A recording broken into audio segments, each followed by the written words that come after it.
Hello everyone and welcome to today's analysis for Wednesday, September 24th, 2025 on the stock markets using MetaSignalsPro tools.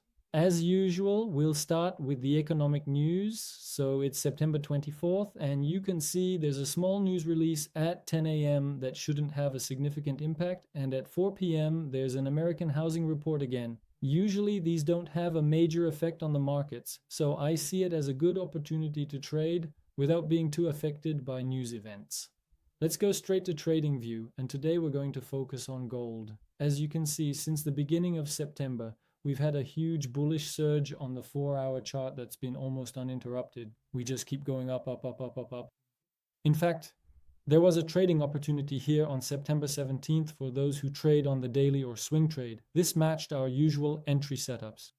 So we note that, of course, we're going to focus on long positions. Let's switch straight to the 15-minute chart. And what do we see on the 15 minutes? So Wednesday starts here. Then we see that there was this big bullish push followed by a correction, right? That's interesting to us. Then, as you can see here, well, we have the crossing of the lines. I'll explain that to you. And then we have a 15-minute push that also goes through the cloud, right?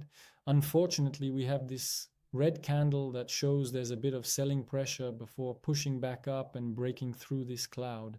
That allows us, when it's like this, we had the notebook, it depends on the shape of the candle. Here, this candle is pretty standard. It's a regular candle, nothing special. That is, it's not a hammer or anything like that. There is still some pressure, a wick that's longer at the bottom, but not distinct enough compared to the upper wick, right?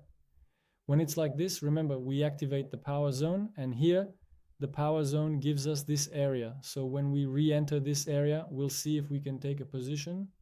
No zone above, okay? So again, it also depends on the configurations you have on the power zone. Here, I don't have any, so be careful, danger. So I'm showing you this trade because it was a bit tricky but interesting from an analysis perspective. Usually when we break out like this and come back, what we want to do is buy, of course, on the re-entry into the zone. But unlike usual, not only is the zone relatively far, remember we're on the 15-minute chart, but there's also a retest here, this wick here, which isn't great since it breaks out of the range. So we already know we're looking at a trade with low potential, right?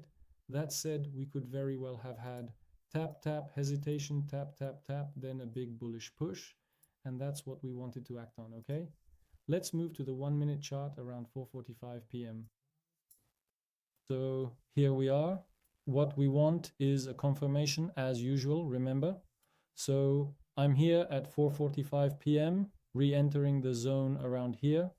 And we see that here there is a confirmation. That is, here we have a bullish push that breaks through the bearish cloud.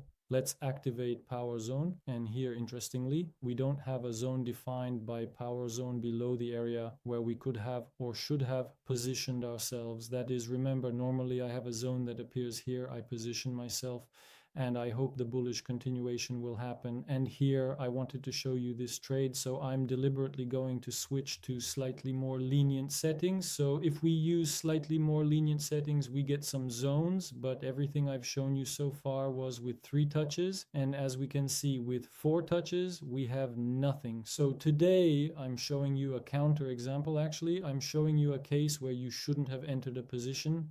So no trade for me today, simply because the tools allow us to filter and avoid entering a zone. And that's very, very, very, very, very interesting. So there you go. This was to show another trade that I didn't take and that shouldn't have been taken, since in the end, the bearish trend continues, right? The bearish correction continues. And so we couldn't enter while following the 4-hour protocol, meaning the 4-hour trend. Now we could have asked ourselves, could we have traded counter trend? That is, do I have in the end a breakout and then a re-entry? It might be interesting to ask that question. And indeed, if I take the breakout, I think it's pretty clear. By the way, that's what was discussed in yesterday's athletes talk. It really does break through our cloud. Interesting. What does power zone tell us? Let's check again. At the moment of the breakout, I don't have a zone defined by power zone. So again, and here I'm already on 2 touches, so I don't have a zone to position myself on. It doesn't highlight a zone here where I could get confirmation. So, well, I'm not going to take a position simply. We can see that in the end, well, here, you see, by following the price.